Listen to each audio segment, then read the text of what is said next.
United States of America, the most powerful nation of all time. A good friend to have, a terrible enemy to confront.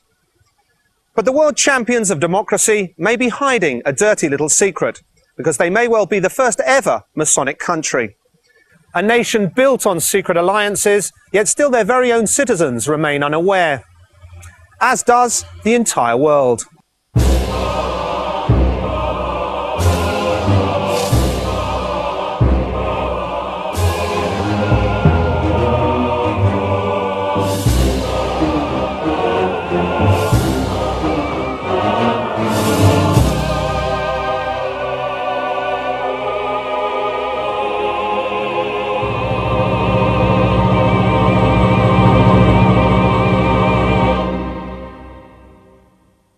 Among those who instigated the American Revolution, the French Revolution and the Latin American Wars of Independence, a startling number were either paid-up Freemasons or sympathetic to Freemasonry. But particularly in the case of the United States, the Masonic influence didn't stop once independence had been achieved. Freemasonry also later participated in the planning and development of this country's political infrastructure and in the management of it up to modern day. Whether this is a good or bad thing depends on one's opinion about Freemasonry. So first, we should understand what Freemasonry is all about. Freemasonry is a secret brotherhood whose origins go back to the builders' guilds of the Middle Ages. Maçon in French means bricklayer. It was born out of the need of these craftsmen to aggressively protect their skills, and by doing so, to maintain their status and livelihoods. In addition, their secrecy helped save their brethren from official persecution, since many of the Masonic ideals clashed head-on with those of the Church in Rome. By the end of the Middle Ages, Masonry had evolved into Freemasonry, or Free and Accepted Masons. Free for not admitting slaves or serfs into their ranks, and accepted for now accepting not only builders, but also anyone who swore allegiance to their rules. Freemasonry became an anti-clerical, an anti-monarchical secret society that kept many of the symbols and rituals of the original builders' guilds. Though it became a civilian social organisation with avowedly humanistic objectives, on many occasions its operations were secret and unmistakably political. For centuries, Freemasonry was officially persecuted by the church and the establishment. However, many nobles and clergymen did in fact belong to this secret society. Its ability to attract even those who were supposed to be against it made Freemasonry all that more intriguing and disturbing. The origins of Freemasonry in the United States go back to 1682, when Scotsman John Skene, an active member of the Scottish Aberdeen Lodge, took residence in the American colony of New England. 3 years later, he was made Deputy Governor of West Jersey. Jonathan Belcher, who was Royal Governor of Massachusetts and New Hampshire, became a Freemason in London in 1704, and boasted of being the first Freemason to be born in the United States. By 1776, what we now call the United States were barely 13 small colonies crowded upon the East Coast. They had been founded by English Protestant Puritans, the famous Pilgrims, who had been expelled from England by the powerful Anglican Church. The rest of the country was a rich and vast terrain inhabited exclusively by native tribes, an unexplored land that was more often than not conquered at gunpoint. This was an era where men worked, fought and dreamed while God watched them from the pulpit, or so they believed. In that rugged landscape, within a social structure dominated by the Puritans, the first Freemasons began to disseminate the revolutionary ideas that they had brought from Europe. Ideas of religious freedom, independence, science, rationalism and humanism. The emerging American Freemasons were strongly influenced by the Rosicrucians, another secret society that was created in Germany in the early 15th century for the study of the hidden arts. The American Freemasons adopted many of the Rosicrucians' mystical ways, as well as their Greek and Egyptian symbols. Symbols that can be seen in many American national emblems today. The Rosicrucians claim to have founded their first American lodge in 1694 in Philadelphia, when William Penn, the Quaker who founded the first American community to advocate total religious liberty, Pennsylvania, invited Johann Jacob Zimmermann's Chapter of Perfection to leave Germany and join them. Zimmermann, a Rosicrucian, believed that Christ would return in the year 1700. So in 1694, they built an observatory on American soil to watch for the return of the Lord. To Zimmermann's regret, Jesus did not show up, and the Rosicrucians subsequently dispersed around Pennsylvania. Some of them became wandering spiritual healers who used amulets and staged ceremonies to ensure good crops and to drive away bad luck. In 1717, the Great Lodge of England was founded. It claimed authority over all other lodges in the English colonies. But the American lodges rejected the right of the Great Lodge to exert control over them, and they did not recognize its authority. The Great Lodge of England countered this by encouraging the creation of several other faithful lodges in the colonies. It's important to point out that the uprising of the American Masonic lodges against the English ones predates the American Revolution by many years. Therefore, whether this was planned or not, they became the very first bearers of revolutionary thought. As they grew in number, the vision of independence spread across the whole country. In 1776, the United States declared their independence, and soon after, their constitution was adopted. The contribution of Freemasonry in these events was fundamental, since many brethren were involved. In 1732, Benjamin Franklin was initiated into the Turn Tavern Lodge in Philadelphia. That same year, James Oglethorpe, founder of the Savannah Colony, which would later become the state of Georgia, created the Solomon Lodge. It was here that the two men destined to become the first Jewish-American Freemasons, Moses and Daniel Nunes, were initiated. Regardless of their origin, these English and native lodges spread like wildfire throughout the country, fueled by the prestige that came with being a member of them. In 1740, most respectable men in the New England colonies either were or wanted to become Freemasons. In 1773, a group of outraged Mohawks staged a protest against what they considered unfair English custom duties by dumping overboard the tea cargo of 3 ships. It was the famous Boston Tea Party. Today it is suspected that many of those supposed Mohawks were in fact disguised Freemasons who belonged to the St. Andrew's Lodge of Boston, a lodge that curiously did not convene that night. The church was particularly infuriated by the fact that many Freemasons supported deism, a Christian philosophy that believes in a personal God and upholds a purely rational interpretation of Scripture, discrediting revelation. According to deistic principles, the Bible holds many truths and wisdom, but it is not inspired by God. Deists also deny that Jesus is the Son of God and claim that faith is no substitute for observable facts. They do not believe in prophets or miracles. God can only be known through experience and knowledge. For the Church of England, as well as for the Puritans, deism was clearly a heresy that had to be wiped out. The persecution of heretic Freemasons was relentless, but nothing could stop them. Soon the British colonies in America would take their first great steps towards liberty, and in their footsteps the trace of Freemasonry could be clearly seen. Freemason and revolutionary ideas blended well.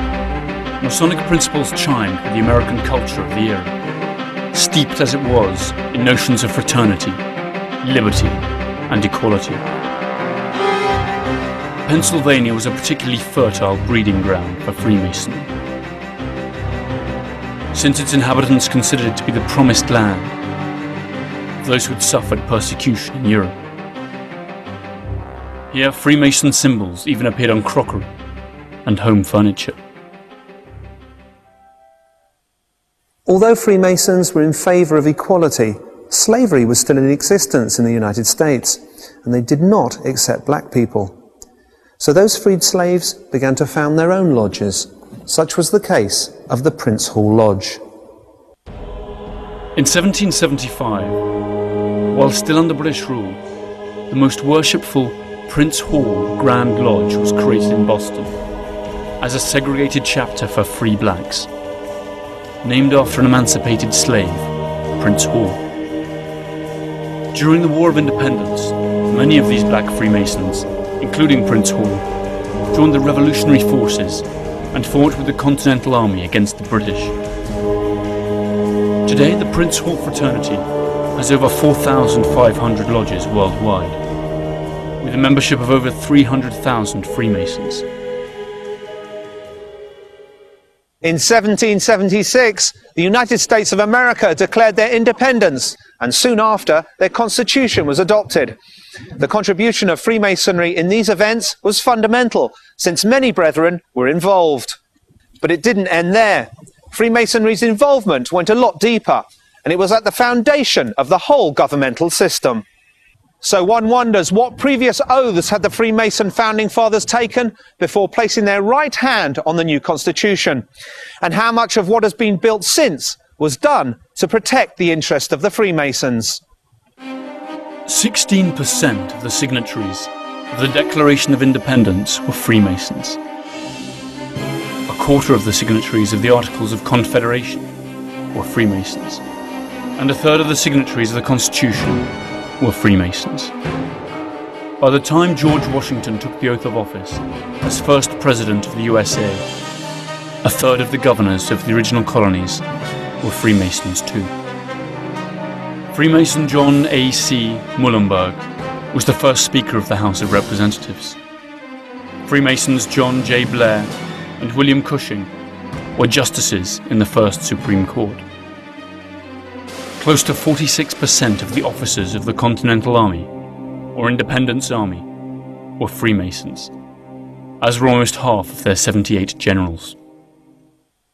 Now, if we heed to the Freemasonry's ideals of liberty and fraternity and focus on its positive contributions, maybe it wouldn't matter if the United States is a Masonic country. However, we are speaking of a secret society that for centuries has practiced strange rituals and taken mysterious oaths, and whose practices have all taken place behind closed doors. So what if the most important democracy in the world really responded to the interests of small groups of people whose actual goals are kept secret from its own citizens? How much of the phrase "all men are equal under the law" remains true when we discover that the architects of this great democracy belong to societies whose members protect each other and won't even let their own women join? After the Declaration of Independence, American lodges declared their own independence and stopped concealing their existence. They began to open headquarters in public buildings for all to see. This increased their popularity. Masonic halls were often used for social and civil gatherings, since they were usually the best venues in town. In spite of their declared non-political affiliation, Masonic lodges indeed became active in politics, and often operated openly and side by side with the established political parties.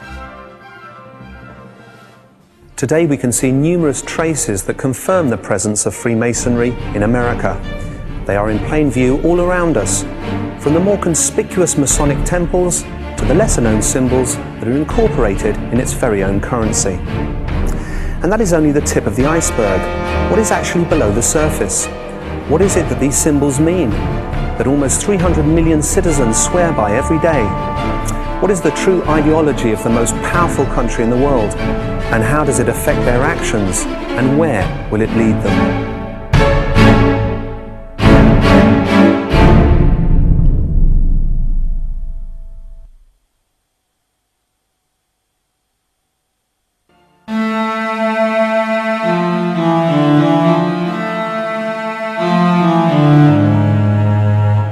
In the early 18th century, Freemason became particularly strong and influential in North America, where it played a key role in the creation of what today we know as the United States of America. Many of the USA's founding fathers were Freemasons, among them Benjamin Franklin. Franklin was a printer, scientist, inventor, politician and diplomat. In 1726, upon returning from England, he founded his own secret society, the Leather Apron Club. He was later initiated a freeman in a Philadelphia lodge and published the first American book on Freemasonry in 1734, the year that he was named Provincial Grand Master of the Grand Lodge of Pennsylvania. In 1755, Franklin participated in the inauguration of the first Masonic Hall in Philadelphia. Without a doubt, Franklin was fully committed to the cause. But which cause was that? American? Masonic? Both, perhaps. Another famous American Freemason was George Washington, and a statue of him can still be seen today, posing as a Baphomet, a Masonic icon related to Lucifer. A mere coincidence, or does this have a more significant meaning? So what is the statue trying to tell us? The neoconservatives and ultra-religious groups in the USA today should perhaps ask themselves, what exactly are they celebrating on the 4th of July? George Washington was initiated in 1752, while still a youth in Fredericksburg, Virginia. The following year, he obtained the rank of Master Freemason. He took the oath of office as first President of the USA in the Federal Hall on Wall Street, using a Bible loaned by the neighbouring St. John's No. 1 Lodge. Centuries later, another GW, George W. Bush, swore on the same Bible, though he does not admit to being a Freemason. In May 1791, George Washington announced the creation of the new country's capital city, which would rise on the banks of the Potomac River. A month later, a group of Freemasons gathered in the town of Alexandria for a ceremony in which they laid the foundation stone of the city that would soon be called Washington, D.C., and whose design would be influenced by Masonic symbolism. On September the 18th, 1793, George Washington, wearing the leather apron and ruff of a Grand Master, laid the foundation stone of the Capitol, a building that has all the hallmarks of Masonic architecture. The capital of the United States of America is perhaps the city with the most symbolism in the world. The design of its buildings, statues and monuments are true to the Freemason principles upon which the city was founded. The first blueprints of the Capitol were drawn up in August 1791 by French engineer Pierre-Charles L'Enfant. L'Enfant worked together with the American civil engineer and astronomer Andrew Ellicott, who charted the land in 1790 under the directions of Thomas Jefferson and George Washington. Except for Jefferson, they were all Freemasons. In L'Enfant's blueprints, the three most important buildings, the Capitol, the White House, and Washington's monument, the obelisk, form a right-angled triangle, where the hypotenuse is Pennsylvania Avenue, between the White House and the Capitol. The set square is the Masonic symbol par excellence. It's worth asking why American symbols do not portray anything American. For example, the obelisk. Although it stands out in an unmistakable way, few question why this Egyptian symbol stands dominantly in the heart of the city rather than something a little more American. The answer is obelisks, like many other Egyptian constructions such as pyramids, are Hermetic symbols and therefore both Masonic and especially Rosicrucian. True to their origins as builders, Freemasons always gave fundamental importance to architectonic symbols. To this day, there are those who assert that the intersection of Massachusetts Avenue, Rhode Island Avenue, Connecticut Avenue, Vermont Avenue, and K Street Northwest form a Pythagorean pentagram or 5-point star, a design scheme which many evangelists and other conservative groups believe to be satanic. We can conclude that Washington DC is, right from its foundational design, a symbolic evocation of Masonic principles. In the early 19th century, America was swarming with Masonic lodges, and their members were all important people in the community. Now, if the Brotherhood had done so much for the American Revolution, if their principles were so innocent and they enjoyed widespread influence and social prestige, why did the lodges still remain so secretive? What did they have to hide once free from the monarchy and the Church of England? Perhaps the many Freemasons that are studied in American history textbooks today could have provided us with the answers. In 1801, John Marshall, previously Grand Master of Virginia, was named Chief Justice of the Supreme Court.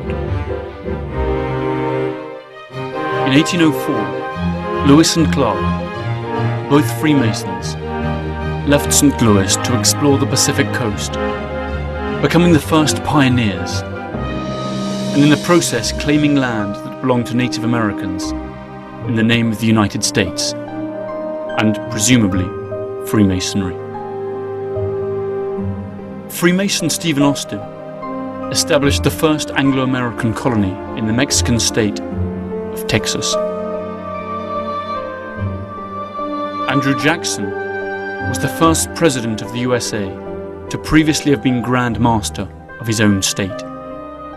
He was in office from 1829 to 1837. However, in this, its most active period, Freemasonry was infiltrated by a sect who had disturbing objectives, the Illuminati of Bavaria, who were, or still are, a mysterious organization who are capable of infiltrating one of the oldest brotherhoods in the world to manipulate it for their own needs.